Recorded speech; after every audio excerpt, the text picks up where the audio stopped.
Assalamualaikum warahmatullahi wabarakatuh. Kami dari kelompok 3 akan mempresentasikan hasil diskusi dari kelompok kami yang bertemakan jenis-jenis penelitian.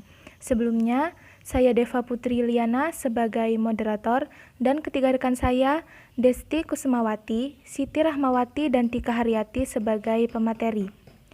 Baik, materi yang akan kita bahas kali ini ada jenis penelitian berdasarkan tujuannya, jenis penelitian berdasarkan pendekatannya, jenis penelitian berdasarkan tempat, dan yang terakhir jenis penelitian berdasarkan keilmuan. Langsung saja kita simak pemaparan makalah dari pemateri. Jika ada yang kurang jelas, silahkan ditanyakan di akhir video. Kepada pemateri, kami persilahkan.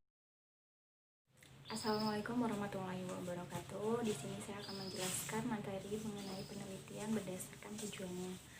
Penelitian menurut tujuannya itu terbagi menjadi 3. Yang pertama ada penelitian eksploratif atau penjajakan. Penelitian eksploratif bertujuan menemukan masalah-masalah baru.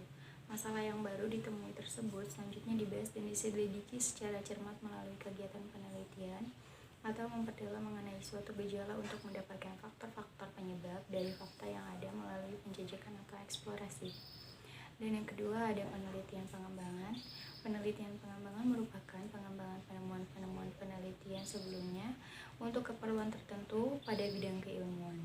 Misalnya, pada penelitian sebelumnya telah ditemukan bahwa penyebab rendahnya motivasi anak pada belajar di keluarga sebagai akibat psikososial yang tidak baik.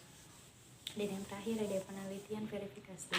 Penelitian verifikasi adalah penelitian yang dilakukan dengan masalah yang sama, dengan objek yang sama.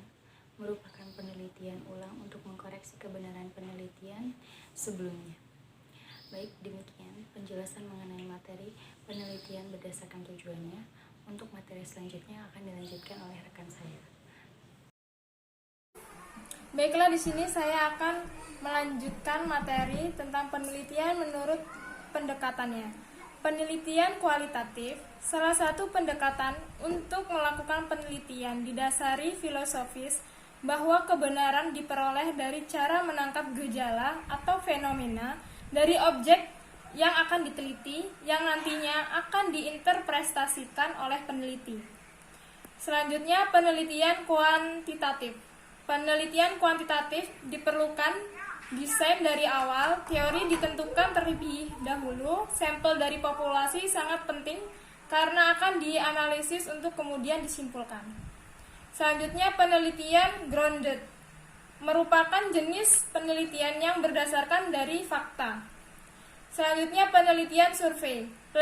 Penelitian survei adalah penelitian yang dilakukan untuk memperoleh fakta dari fenomena atau gejala yang ada serta mencari informasi faktual yang ditunjukkan pada individu atau responden dari populasi yang telah dijadikan sampel.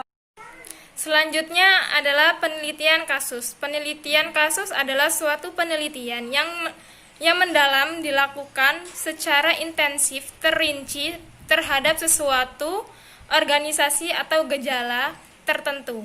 Selanjutnya ada penelitian evaluasi. Penelitian evaluasi merupakan suatu prosedur ilmiah yang sistematis yang digunakan untuk mengukur efektivitas hasil kegiatan atau program sesuai dengan tujuan yang dirancang atau tidak dengan cara mengumpulkan, menganalisis, dan mengkaji pelaksanaan kegiatan yang dilakukan secara objektif.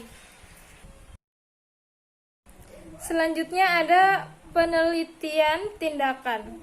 Menurut Nazir, metode penelitian tindakan adalah suatu penelitian yang dikembangkan bersama-sama antara peneliti dan decision maker tentang variabel-variabel yang dapat dimanipulasikan dan dapat segera digunakan untuk menentukan kebijakan dan pembangunan.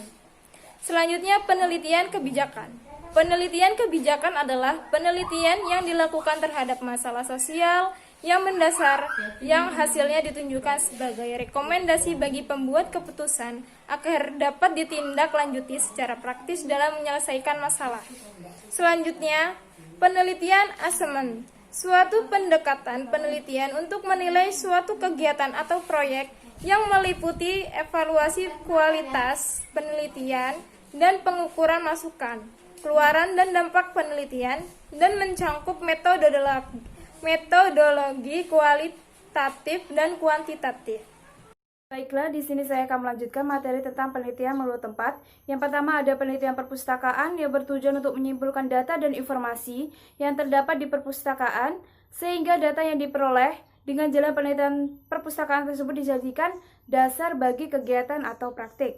Yang kedua yaitu penelitian laboratorium, merupakan kegiatan ilmiah yang didasarkan pada suatu masalah yang memerlukan solusi yang tepat. Yang keempat ada penelitian menurut bidang keilmuan. Penggolongan penelitian menurut bidang keilmuan menyesuaikan cabang masing-masing ilmu. Setiap cabang ilmu berkepentingan pada penelitian, metodologi penelitian juga dikarenakan adanya cabang-cabang ilmu tersebut. Penelitian bidang ilmu alam contohnya seperti fisika, biologi, kimia, dan lain-lain. Semakin banyak cabang ilmu pengetahuan berkembang, maka semakin banyak kemungkinan berkembangnya metodologi penelitian. Berdasarkan pembagian ini, penelitian dispesialisasikan menjadi penelitian berdasarkan cabang ilmu, seperti penelitian pendidikan, penelitian agama, penelitian hukum, penelitian manajemen, dan penelitian teknik. Baik, sekian presentasi dari kelompok kami. Kurang lebihnya kami mohon maaf. Saya akhiri. Wassalamualaikum warahmatullahi wabarakatuh. Terima kasih.